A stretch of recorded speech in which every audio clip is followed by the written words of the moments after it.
ਸਾਰਿਆਂ ਨੂੰ ਸਤਿ ਸ਼੍ਰੀ ਅਕਾਲ। ਆਈ ਹੋਪ ਤੁਸੀਂ ਠੀਕ ਹੋਵੋਗੇ। ਮੈਂ ਪ੍ਰਭ ਸੈਣੀ ਅੱਜ ਇੱਕ ਨਵੀਂ ਵੀਡੀਓ ਲੈ ਕੇ ਆਇਆ ਹਾਂ ਤੇ ਅੱਜ ਦੀ ਵੀਡੀਓ ਵਿੱਚ ਅਸੀਂ ਗੱਲ ਕਰਾਂਗੇ ਅਬਾਊਟ ਫਲਾਈਟ ਟਿਕਟਸ ਤੇ ਰਿਫੰਡਸ ਬਾਰੇ, ਰੀਸ਼ਡਿਊਲ ਬਾਰੇ ਤੇ 에ਅਰਲਾਈਨਸ ਰਿਫੰਡ ਕਰ ਰਹੀਆਂ ਨੇ ਜਾਂ ਜੋ ਆਨਲਾਈਨ ਪੋਰਟਲਸ ਨੇ ਉਹ ਰਿਫੰਡ ਕਰ ਰਹੇ ਨੇ, ਉਹ ਕੀ ਪੂਰਾ ਪ੍ਰੋਸੈਸ ਹੈ। ਮੈਂ ਸਾਰੇ ਪ੍ਰੋਸੈਸ ਦੇ ਗੋ ਥਰੂ ਹੋ ਚੁੱਕਿਆ ਹਾਂ ਤਾਂ ਹੁਣ ਮੈਂ ਇਸ ਤੇ ਵੀਡੀਓ ਬਣਾ ਸਕਦਾ ਹਾਂ। So let's jump on to the video, let's ਗੋ।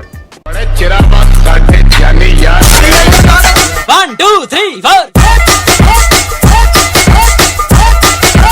मैं तो पा दूं part 2। ਸੋ ਇਸ ਵਿੱਚ ਦੋ ਕੈਟੇਗਰੀਜ਼ ਨੇ, ਜਾਂ ਤਾਂ ਤੁਸੀਂ ਆਪਣੀ ਫਲਾਈਟ ਦਾ ਰਿਫੰਡ ਲੈਣਾ ਹੈ ਜਾਂ ਤਾਂ ਤੁਸੀਂ ਡੇਟ ਚੇਂਜ ਕਰਨਾ ਹੈ। ਹੁਣ ਨੋਰਮਲੀ ਦੋ ਤਰੀਕੇ ਨੇ, ਜਾਂ ਤਾਂ ਤੁਸੀਂ ਖੁਦ ਆਨਲਾਈਨ ਕੋਈ ਨਾ ਕੋਈ 에ਅਰਲਾਈਨ ਪੋਰਟਲਸ, ਜਿਵੇਂ ਮੈਂ ਮੇਕ ਮਾਈ ਟ੍ਰਿਪ ਤੋਂ ਬੁੱਕ ਕੀਤੀ ਸੀ, ਜਾਂ ਤੁਸੀਂ ਕਿਸੇ ਵੀ ਆਨਲਾਈਨ ਪੋਰਟਲ ਦੇ ਥਰੂ ਜਾਂ ਕਿਸੇ ਏਜੰਟ ਦੇ ਥਰੂ। ਹੁਣ ਪਹਿਲਾਂ ਅਸੀਂ ਗੱਲ ਕਰ ਲੈਂਦੇ ਆ ਜੇ ਤੁਸੀਂ ਕਿਸੇ ਪੋਰਟਲ ਦੇ ਥਰੂ ਬੁੱਕ ਕਰੀ ਹੈ। ਹੁਣ ਜਦ ਤੁਸੀਂ ਆਪਣੇ ਪੋਰਟਲ ਦੇ ਥਰੂ ਬੁੱਕ ਕਰਦੇ ਹੋ, ਤੁਹਾਡੇ ਕੋਲ ਦੋਨੋਂ ਆਪਸ਼ਨਸ ਬਹੁਤ ਈਜ਼ੀਲੀ ਅਵੇਲੇਬਲ ਹੁੰਦੇ ਆ ਕਿ ਤੁਸੀਂ ਰਿਫੰਡ ਵੀ ਰਿਕੁਐਸਟ ਕਰ ਸਕਦੇ ਹੋ ਤੇ ਡੇਟਸ ਵੀ ਚੇਂਜ ਕਰ ਸਕਦੇ ਹੋ। ਜੇ ਤੁਹਾਡੀ ਅਜੇ ਫਲਾਈਟ ਪੈਂਡਿੰਗ ਹੈ ਕਿ ਜੋ ਕਮਿੰਗ ਡੇਜ਼ ਵਿੱਚ ਆ ਰਹੀ ਹੈ ਬਟ ਡਿਊ ਟੂ ਲਾਕਡਾਊਨ ਤੁਸੀਂ ਨਹੀਂ ਟਰੈਵਲ ਕਰ ਸਕਦੇ, ਤਾਂ ਤੁਸੀਂ ਉਸ ਨੂੰ ਫਿਊਚਰ ਡੇਟ ਵਾਸਤੇ ਜਾਂ ਜੋ ਤੁਹਾਡਾ ਅਮਾਊਂਟ ਹੈ ਉਹ ਤੁਹਾਡੇ ਵਾਲਟ ਵਿੱਚ ਉਹਨਾਂ ਨੇ ਰਿਫਲੈਕਟ ਕਰ ਦੇਣਾ। ਇਸ ਦਾ ਹੁਣ ਕੀ ਮਤਲਬ ਹੈ, ਜੋ ਤੁਹਾਡੀ ਅਮਾਊਂਟ ਦੀ ਟਿਕਟ ਸੀਗੀ ਉਹ ਤੁਹਾਡੇ ਮੇਕ ਮਾਈ ਟ੍ਰਿਪ ਜਾਂ ਤੁਹਾਡੇ ਆਨਲਾਈਨ ਪਲੇਟਫਾਰਮ ਦੇ ਵਾਲਟ ਵਿੱਚ ਉਹਨਾਂ ਨੇ ਪਾ ਦੇਣਾ। ਉਹ ਤੁਹਾਡੇ ਬੈਂਕ ਅਕਾਊਂਟ ਵਿੱਚ ਨਹੀਂ ਪਾਉਂਗੇ ਐਸ ਪਰ ਕਰੰਟ ਜੋ ਵੀ ਸਿਨੈਰੀਓ ਹੋ ਰਿਹਾ। ਬਿਕੋਜ਼ ਮੈਂ ਜਦੋਂ ਆਪਣੀ ਸਾਰਾ ਰਿਫੰਡ ਰਿਕੁਐਸਟ ਡੇਟ ਚੇਂਜਸ ਸਭ ਕਰ ਰਿਹਾ ਸੀ ਤਾਂ ਮੈਂ ਬਹੁਤ ਰਿਸਰਚ ਕੀਤੀ ਤੇ ਰਿਕੁਐਸਟ ਵੀ ਕਰੀ ਕਿ ਕਿਆ ਸਿਚੁਏਸ਼ਨ ਹੈ, ਬਟ ਐਂਡ ਆਫ ਸਟੋਰੀ ਕਿ ਉਹ ਰਿਫੰਡ ਕਿਸੇ ਨੂੰ ਨਹੀਂ ਕਰ ਰਹੇ। ਉਹ ਸਿਰਫ ਜੋ ਤੁਹਾਡੀ ਟਿਕਟ ਦੀ ਅਮਾਊਂਟ ਹੈ ਉਹ ਤੁਹਾਡੇ 에ਅਰਲਾਈਨ ਦੇ ਵਾਲਟ ਵਿੱਚ ਪਾ ਰਹੇ ਨੇ।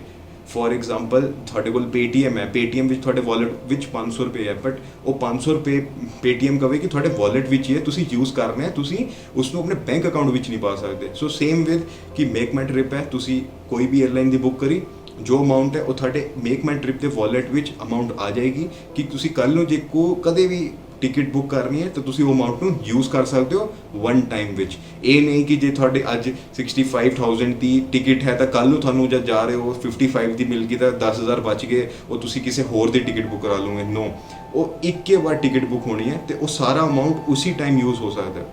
ਹੁਣ ਜੇ ਮੈਂ ਆਪਣੀ ਪਰਸਨਲ ਗੱਲ ਕਰਾਂ, ਮੇਰੀ ਲੁਫਤਾਨਜ਼ਾ ਦੀ 29 ਅਪ੍ਰੈਲ ਦੀ ਟਿਕਟ ਸੀ VI Germany Frankfurt to Canada ਤੇ ਮੈਂ ਮੇਕ ਮਾਈ ਟ੍ਰਿਪ ਤੋਂ ਬੁੱਕ ਕਰੀ ਸੀ। ਮੈਂ ਮੇਕ ਮਾਈ ਟ੍ਰਿਪ ਨੂੰ ਕਾਲ ਕੀਤੀ, ਕੋਈ ਗੱਲ ਨਹੀਂ ਹੋਈ। ਉਹਨਾਂ ਨੇ ਆਪਣਾ WhatsApp ਤੇ ਉਹਨਾਂ ਦੇ ਚੈਟ ਬੋਟਸ ਨੇ ਤੇ ਉਸ 'ਤੇ ਉਹ ਆਪਣੀ ਗੱਲ ਥੋੜ੍ਹੀ ਬਹੁਤ ਕਰਦੇ ਨੇ। ਈਮੇਲਸ 'ਤੇ ਵੀ ਆਟੋਮੇਟਿਡ ਰਿਪਲਾਈ ਆਉਂਦੇ ਨੇ। ਤੇ ਸਭ ਤੋਂ ਬੈਸਟ ਹੈ ਤੁਸੀਂ ਆਪਣੀ 에ਅਰਲਾਈਨ ਨੂੰ ਕਾਲ ਕਰੋ। 에ਅਰਲਾਈਨ ਨੂੰ ਕਾਲ ਕਰਕੇ ਉਹ ਤੁਹਾਨੂੰ ਦੱਸੋਗੇ ਕਿ ਜੋ ਅਮਾਊਂਟ ਹੈ ਜੋ ਤੁਸੀਂ ਪੇ ਕੀਤੀ ਹੈ ਉਹ 에ਅਰਲਾਈਨ ਦੇ ਕੋਲ ਹੈ, ਉਹਨਾਂ ਨੇ ਵਾਪਿਸ ਕਰਤੀ ਹੈ ਤੁਹਾਡੇ ਪੋਰਟਲ ਨੂੰ। ਹੁਣ ਮੈਨੂੰ ਜੋ ਪਤਾ ਲੱਗਿਆ ਕਿ ਜੋ ਸਾਡੀ 에ਅਰਲਾਈਨ ਹੈ ਉਸਨੇ ਲੁਫਤਾਨਜ਼ਾ ਨੇ ਸਾਡੇ ਮੇਕ ਮਾਈ ਟ੍ਰਿਪ ਪੋਰਟਲ ਨੂੰ ਪੈਸੇ ਵਾਪਿਸ ਕਰਤੇ ਨੇ। ਤਾਂ ਹੁਣ ਲੁਫਤਾਨਜ਼ਾ ਨਾਲ ਮੇਰਾ ਕੋਈ ਲਿੰਕ ਨਹੀਂ ਰਿਹਾ। ਹੁਣ ਜੋ ਵੀ ਅਮਾਊਂਟ ਹੈ ਉਹ ਮੇਕ ਮਾਈ ਟ੍ਰਿਪ ਕੋਲ ਹੈ ਤੇ ਉਹਨਾਂ ਨੇ ਦੱਸਿਆ ਕਿ ਤੁਸੀਂ ਗੱਲ ਕਰੋ। ਹੁਣ ਜਦ ਅਸੀਂ ਉਹਨਾਂ ਨੂੰ ਰਿਕੁਐਸਟ ਕੀਤੀ ਤਾਂ ਐਂਡ ਆਫ ਸੋਲਿਊਸ਼ਨ ਇਹ ਆਇਆ ਕਿ ਉਹ ਸਾਡੇ ਵਾਲਟ ਵਿੱਚ ਉਹ ਅਮਾਊਂਟ ਪਾ ਰਹੇ ਨੇ। ਈਵਨ ਜੋ 65,000 ਦੀ ਮੈਂ ਟਿਕਟ ਬੁੱਕ ਕੀਤੀ ਸੀ, ਮੇਰੇ ਅਕਾਊਂਟ ਵਿੱਚ 68,000 ਦਾ ਵਾਲਟ ਅਮਾਊਂਟ ਆਇਆ, 2,000 ਰੁਪੀਸ ਐਕਸਟਰਾ, ਜੋ ਕਿ ਮੈਂ ਬਾਅਦ ਵਿੱਚ ਯੂਜ਼ ਕਰਦੇ ਟਾਈਮ ਵੀ ਯੂਜ਼ ਕਰ ਸਕਦਾ ਹਾਂ। ਬਟ ਇਸ ਵਿੱਚ ਵੀ ਬਹੁਤ ਬੜਾ ਕੈਚ ਹੈ, ਵੀਡੀਓ ਨੂੰ ਐਂਡ ਤੱਕ ਦੇਖਿਓ, ਮੈਂ ਦੱਸਾਂਗਾ। ਫਿਰ ਦੂਸਰੀ ਚੀਜ਼ ਆਉਂਦੀ ਹੈ ਕਿ ਜੋ ਏਜੰਟ ਦੇ ਥਰੂ ਆਪਣੀ ਬੁੱਕ ਕਰਾਉਂਦੇ ਨੇ, ਇਹ ਬੰਦੇ ਤਾਂ ਸਭ ਤੋਂ ਜ਼ਿਆਦਾ ਫਸ ਗਏ। ਮੇਰਾ ਫਰੈਂਡ ਸੀਗਾ, ਉਹਨੇ ਆਪਣੀ ਕਰਾ ਲਈ ਸੀ ਕਿਸੇ ਏਜੰਟ ਦੇ ਥਰੂ ਬੁੱਕ। ਹੁਣ ਜਦ ਇਹ ਜਿਹੀ ਸਿਚੁਏਸ਼ਨ ਆਉਂਦੀ ਹੈ, 에ਅਰਲਾਈਨ ਨੇ ਤਾਂ ਕਹਿ ਤਾ ਕਿ ਯਾਰ ਅਸੀਂ ਹੁਣ ਪੈਸੇ ਵਾਪਸ ਕਰਤੇ, ਬਟ ਹੁਣ ਉਹ ਬੰਦਾ ਫਸ ਗਿਆ ਕਿਉਂਕਿ ਏਜੰਟ ਦਾ ਉੱਥੇ ਟਰਸਟ, ਓਨੈਸਟੀ, ਲਾਇਲਟੀ ਦੱਸਦੀ ਹੈ ਕਿ ਉਹ ਬੰਦਾ ਉਸ ਗੱਲ 'ਤੇ ਕਿੰਨਾ ਖੜਾ ਹੁੰਦਾ, ਕਿਉਂਕਿ ਉਹ ਮਨਾ ਵੀ ਕਰ ਸਕਦਾ ਕਿ ਮੈਂ ਤੁਹਾਨੂੰ ਟਿਕਟ ਦੇ ਦਿੱਤੀ, ਤੁਸੀਂ ਹੁਣ ਆਪਣਾ ਦੇਖੋ। ਹੁਣ ਏਜੰਟ ਕੋਲ ਜੇ ਤੁਸੀਂ ਟਿਕਟ ਬੁੱਕ ਕਰਾਈ ਹੈ ਤੇ ਉਹ ਤੁਹਾਡਾ ਕਾਫੀ ਨੋਨ ਹੈ, ਟਰਸਟੇਬਲ ਹੈ, ਤਾਂ ਆਫਕੋਰਸ ਦੀ ਗੱਲ ਹੈ ਉਹ ਵਾਲਟ ਵਿੱਚ ਜੇ ਪੈਸਾ ਆਇਆ ਤਾਂ ਵੀ ਤੁਹਾਡਾ ਸੇਫ ਹੈ, ਤੁਸੀਂ ਡੇਟ ਚੇਂਜ ਵੀ ਕਰ ਸਕਦੇ ਹੋ। ਬਟ ਮੋਸਟ ਚਾਂਸਿਸ ਵਿੱਚ ਤੁਹਾਨੂੰ ਡੇਟ ਚੇਂਜ ਕਰਨਾ is a better option. Video ਨੂੰ ਐਂਡ ਤੱਕ ਦੇਖਿਓ, ਮੈਂ ਦੱਸੂਗਾ ਕਿਉਂ। ਉਸ ਤੋਂ ਬਾਅਦ ਗੱਲ ਆਉਂਦੀ ਹੈ ਕਿ ਤੁਸੀਂ ਇਹ ਸਭ ਪ੍ਰੋਸੈਸ ਕਰਨਾ ਕਿਵੇਂ ਹੈ। ਸੋ ਸਭ ਤੋਂ ਪਹਿਲੀ ਚੀਜ਼, ਤੁਸੀਂ ਆਪਣੇ ਜੋ ਵੀ ਪੋਰਟਲ ਦੇ ਥਰੂ ਬੁੱਕ ਕਰਾਈ ਹੈ ਉੱਥੋਂ ਜਾਣਾ ਹੈ। ਉੱਥੇ ਉੱਪਰ ਮਾਈ ਟ੍ਰਿਪਸ ਦਾ ਆਪਸ਼ਨ ਹੁੰਦਾ ਹੈ, ਉਸ ਤੋਂ ਕਲਿੱਕ ਕਰਕੇ ਆਪਣਾ ਮੈਨੇਜ ਬੁਕਿੰਗ ਕਲਿੱਕ ਕਰਨੀ ਹੈ ਜਿੱਥੇ ਤੁਹਾਡੀ ਟਿਕਟ ਆ ਰਹੀ ਹੋਏਗੀ, ਜਾਂ ਜੇ ਤੁਹਾਨੂੰ ਨਹੀਂ ਆ ਰਹੀ ਤਾਂ ਕੈਂਸਲਡ ਕੰਪਲੀਟ ਦਾ ਆਪਸ਼ਨ ਆ ਰਿਹਾ ਹੁੰਦਾ ਹੈ। ਤਾਂ ਜੇ ਤੁਹਾਡੀ ਫਲਾਈਟ ਨਿਕਲ ਚੁੱਕੀ ਹੈ ਤਾਂ ਉਹ ਕੰਪਲੀਟਡ ਵਿੱਚ ਆਉਂਗੀ ਜਾਂ ਤਾਂ ਉਹ ਕੈਂਸਲਡ ਵਿੱਚ ਆਉਂਗੀ। ਉਸ ਨੂੰ ਕਲਿੱਕ ਕਰਕੇ ਤੁਸੀਂ ਦੇਖ ਸਕਦੇ ਹੋ ਕਿ ਉੱਥੇ ਕੈਂਸਲੇਸ਼ਨ ਵਿੱਚ ਤੁਹਾਨੂੰ ਬਹੁਤ ਬੜਾ ਕੋਵਿਡ ਦਾ ਹਰ ਟਰੈਵਲ ਪੋਰਟਲ ਨੇ ਆਪਣਾ ਇੱਕ ਇਨਫੋਰਮੇਸ਼ਨ ਪਾਈ ਵੀ ਹੈ ਕਿ ਤੁਹਾਡੀ ਫਲਾਈਟ ਅਫੈਕਟ ਹੋ ਗਈ ਹੈ ਤੇ ਪੋਸੀਬਲ ਸਿਨੈਰੀਓ ਵਿੱਚ ਕੀ ਸੋਲਿਊਸ਼ਨਸ ਨੇ। ਕਿਉਂਕਿ right now customer support is zero. ਸਾਰੇ ਜੋ ਕਸਟਮਰ ਸਪੋਰਟ ਵਾਲੇ ਨੇ ਉਹ ਆਪਣੇ ਘਰ ਬੈਠੇ ਨੇ ਤੇ ਬਹੁਤ ਲਿਮਿਟਿਡ ਹੈ, ਉਹ ਵੀ WhatsApp ਤੇ ਜਾਂ ਤੁਹਾਨੂੰ ਕੋਈ ਸੋਲਿਊਸ਼ਨ ਨਹੀਂ ਮਿਲੂਗਾ ਕਿਉਂਕਿ ਮੈਂ ਹਰ ਚੀਜ਼ ਟਰਾਈ ਕਰ ਲਈ ਹੈ। ਈਵਨ ਈਮੇਲਸ ਤੇ ਵੀ ਆਟੋਮੇਟਿਡ ਮੇਲਸ ਆਉਂਦੇ ਨੇ। ਸੋ ਤੁਸੀਂ ਉੱਥੇ ਇੱਕ ਰਿਕੁਐਸਟ ਦਾ ਫਾਰਮ ਹੈ ਉਹ ਪਾ ਸਕਦੇ ਹੋ, ਜੋ ਕਿ ਤੁਸੀਂ ਹੁਣੇ ਸਕਰੀਨ ਤੇ ਦੇਖ ਵੀ ਰਹੇ ਹੋ। ਬਟ ਇਹ ਰਿਕੁਐਸਟ ਦੇ ਫਾਰਮ ਨਾਲ ਸਿਰਫ ਉਹ ਸਾਨੂੰ ਕਹਿ ਰਹੇ ਨੇ ਕਿ ਅਸੀਂ ਤੁਹਾਡੀ ਅਮਾਊਂਟ ਰਿਫੰਡ ਨਹੀਂ ਕਰੋਗੇ। ਇਹ ਜੋ ਤੁਸੀਂ ਫਾਰਮ ਪਾ ਰਹੇ ਹੋ ਇਸ ਦਾ ਮਤਲਬ ਹੈ ਕਿ ਫਿਊਚਰ ਵਿੱਚ ਤੁਸੀਂ ਸਿਰਫ ਡੇਟ ਚੇਂਜ ਕਰੋਗੇ ਤੇ ਇਹ ਉਹ ਤੁਹਾਡੇ ਉੱਥੇ ਸਾਈਨ ਕਰਵਾ ਲੈਂਦੇ ਨੇ। ਤੇ ਆਫ ਕੋਰਸ ਜੀ ਗੱਲ ਹੈ, ਜੇ ਕਿਸੇ ਨੇ ਅਮਾਊਂਟ ਰਿਫੰਡ ਲੈਣੀ ਹੀ ਹੈ ਤਾਂ ਉਹ ਤੁਹਾਡੀ ਅਮਾਊਂਟ ਹੈ, ਤੁਸੀਂ ਲੈ ਸਕਦੇ ਹੋ। ਬਟ ਜੋ ਕਰੰਟ ਸਿਚੁਏਸ਼ਨ ਹੈ ਉਸ ਵਿੱਚ ਅਜੇ ਟਾਈਮ ਲੱਗੇਗਾ। ਜੇ ਤੁਸੀਂ ਸੋਚ ਰਹੇ ਹੋ ਕਿ ਉਹ ਪੈਸੇ ਤੁਸੀਂ ਆਪਣੇ ਅਕਾਊਂਟ ਬੈਂਕ ਅਕਾਊਂਟ ਜਿੱਤੋਂ ਪਾਏ ਸੀ ਉਹਦੇ ਵਿੱਚ ਵਾਪਸ ਲਿਆਣੇ ਆ ਤਾਂ ਮੇਬੀ 6 ਮਹੀਨੇ ਸਾਲ ਵੀ ਲੱਗ ਜਾਊਗਾ, ਕਿਉਂਕਿ ਅਜੇ ਸਾਰੀ ਕੰਪਨੀਆਂ ਬੰਦ ਨੇ। ਹੌਲੀ ਹੌਲੀ ਖੁੱਲੂਗੀ, ਤੁਹਾਡੀ ਰਿਕੁਐਸਟ ਸੋਲਵ ਹੋਊਗੀ, ਫਿਰ ਉਹ ਹੌਲੀ ਹੌਲੀ ਇਸ ਨੂੰ ਪ੍ਰੋਸੈਸ ਕਰੋਗੇ। ਬਟ ਜੇ ਅਸੀਂ ਗੱਲ ਕਰੀਏ ਸਾਡੇ ਵਰਗੇ ਸਟੂਡੈਂਟਸ ਦੀ ਹੈ ਜਿਨ੍ਹਾਂ ਨੇ ਜਾਣਾ ਹੀ ਸੀਗਾ, ਜਿਨ੍ਹਾਂ ਨੇ ਟਿਕਟ ਬੁੱਕ ਕਰੀ, ਉਹ ਬੰਦੇ ਕੀ ਕਰ ਸਕਦੇ ਨੇ ਕਿ ਆਪਣਾ ਪੈਸੇ ਨੂੰ ਜਾਂ ਤਾਂ ਵਾਲਟ ਵਿੱਚ ਰੱਖਣ ਜਾਂ ਤਾਂ ਰੀਸ਼ਡਿਊਲ ਕਰਨ। ਹੁਣ ਇਹ ਸਭ ਸਿਚੁਏਸ਼ਨ ਤਾਂ ਹੋਗੀ ਕਿ ਇਹ ਸਭ ਕਰਨਾ ਕਿਵੇਂ ਹੈ। ਬਟ ਮੇਰੇ ਐਕਸਪੀਰੀਅੰਸ ਨਾਲ ਜੋ ਮੈਂ ਸਭ ਕਰ ਚੁੱਕਿਆ ਤੇ ਮੈਂ ਤੁਹਾਨੂੰ ਕੀ ਗਾਈਡਲਾਈਨਸ ਦਊਂਗਾ ਕਿ ਕਿਆ ਬੈਸਟ ਹੈ। ਤੁਹਾਡਾ ਟਾਈਮ ਵੀ ਸੇਵ ਹੋਏਗਾ, ਤੁਹਾਡਾ ਦਿਮਾਗ ਵੀ ਨਹੀਂ ਖਰਾਬ ਹੋਏਗਾ, ਕਿਉਂਕਿ ਤੁਸੀਂ ਜਦ 에ਅਰਲਾਈਨਾਂ ਤੇ ਤੁਸੀਂ ਫੇਸਬੁੱਕ ਪੇਜ ਤੇ ਜਾਓਗੇ ਉਹਨਾਂ ਦੀ ਫੋਟੋਆਂ ਦੇ ਥੱਲੇ ਕਮੈਂਟ ਦੇਖੋਗੇ, ਹਰ ਬੰਦੇ ਹੀ ਪਾ ਰਹੇ ਕਿ ਸਾਡੇ ਪੈਸੇ ਵਾਪਸ ਕਰੋ, ਤੁਸੀਂ ਫਰਾਡ ਹੋ, ਤੁਸੀਂ ਇਹ ਕਰਤਾ, ਤੁਸੀਂ ਉਹ ਕਰਤਾ। ਬਟ ਉਹੀ ਹੈ ਕਿ 에ਅਰਲਾਈਨ ਵੀ ਵਿਚਾਰੀ ਕੀ ਕਰੇ, ਕਿਹਨੂੰ ਜਵਾਬ ਦੇਵੇ, ਕਿਹਨੂੰ ਪੈਸਾ ਰਿਫੰਡ ਕਰੇ। ਉਹਨੇ ਵੀ ਆਪਣੇ ਆਪ ਨੂੰ ਬਚਾ ਕੇ ਰੱਖਣਾ ਹੈ। ਬਿਜ਼ਨਸ ਇਜ਼ ਬਿਜ਼ਨਸ ਨਾ। ਤਾਂ ਸਿੰਪਲ ਜੀ ਗੱਲ ਹੈ, ਮੇਰੀ ਇਹੀ ਤੁਹਾਨੂੰ ਇੱਕ ਗਾਈਡਲਾਈਨਸ ਰਹੂੰਗੀ ਕਿ ਤੁਸੀਂ ਆਪਣੀ ਫਲਾਈਟ ਦਾ ਰਿਫੰਡ ਨਾ ਲਓ ਤੇ ਤੁਸੀਂ ਡੇਟ ਚੇਂਜ ਕਰਾਓ। ਇਸ ਦਾ ਰੀਜ਼ਨ ਇਹ ਹੈ ਕਿਉਂਕਿ ਮੈਨੂੰ 68,000 ਦਾ, ਮੇਰੀ ਲੁਫਤਾਨਜ਼ਾ ਦੀ 65,000 ਦੀ ਮੈਂ ਬੁੱਕ ਕਰਾਈ ਸੀ ਫਰੋਮ ਇੰਡੀਆ ਟੂ ਕੈਨੇਡਾ ਤੇ ਉਸ ਦਾ ਮੈਨੂੰ ਜੋ ਉਹਨਾਂ ਨੇ ਅਮਾਊਂਟ ਮੇਰੇ ਵਾਲਟ ਵਿੱਚ ਪਾਇਆ ਉਹ ਸੀਗਾ 68,000 ਰੁਪੀਸ। 2,000 ਈਵਨ ਐਕਸਟਰਾ ਪਾਇਆ ਕਿ ਮੇਬੀ ਜਦ ਤੁਸੀਂ ਬੁੱਕ ਕਰ ਰਹੇ ਹੋ ਫਲਾਈਟ ਦਾ ਪੈਸਾ ਜੋ ਹੈ ਮਹਿੰਗੀ ਹੋ ਜਾਏਗੀ ਤਾਂ ਤੁਸੀਂ ਉੱਥੇ ਯੂਜ਼ ਕਰ ਲਿਓ। ਸਭ ਨੂੰ ਲੱਗੇਗਾ ਯਾਰ ਕਿੰਨੀ ਵਧੀਆ ਗੱਲ ਹੈ ਕਿ ਮੈਂ ਹੁਣ ਕਿ ਅੱਛੀ ਗੱਲ ਹੈ ਕਿ ਮੈਂ ਹੁਣ ਅੱਛੀ ਫਲਾਈਟ ਲੈ ਲੂੰਗਾ ਜਾਂ ਮੈਂ ਡਿਫਰੈਂਟ ਫਲਾਈਟ ਲੈ ਲੂੰਗਾ। ਬਟ ਇਸ ਵਿੱਚ ਕੀ ਕੈਚ ਹੈ? ਸਭ ਤੋਂ ਪਹਿਲਾ ਕੈਚ, ਤੁਸੀਂ ਕੋਈ ਹੋਰ 에ਅਰਲਾਈਨ ਦੀ ਨਹੀਂ ਬੁੱਕ ਕਰ ਸਕਦੇ। ਰਾਈਟ ਨਾਓ ਤੁਸੀਂ ਕੋਈ ਵੀ 에ਅਰਲਾਈਨ ਦੇ ਥਰੂ ਜਾ ਰਹੇ ਸੀਗੇ, ਇਸ ਇਨ ਫਿਊਚਰ ਵਿੱਚ ਵੀ ਤੁਸੀਂ ਉਹੀ 에ਅਰਲਾਈਨ ਦੇ ਥਰੂ ਜਾਓਗੇ, ਤੁਸੀਂ ਚੇਂਜ ਨਹੀਂ ਕਰ ਸਕਦੇ। ਬਸ ਤੁਸੀਂ ਇਹ ਹੈ ਕਿ ਬਸ ਆਫ ਕੋਰਸ ਜੋ ਡੇਟ ਚੇਂਜ ਕਰਨੀ ਉਹ ਤਾਂ ਕਰੇ ਸਕਦੇ ਨੇ।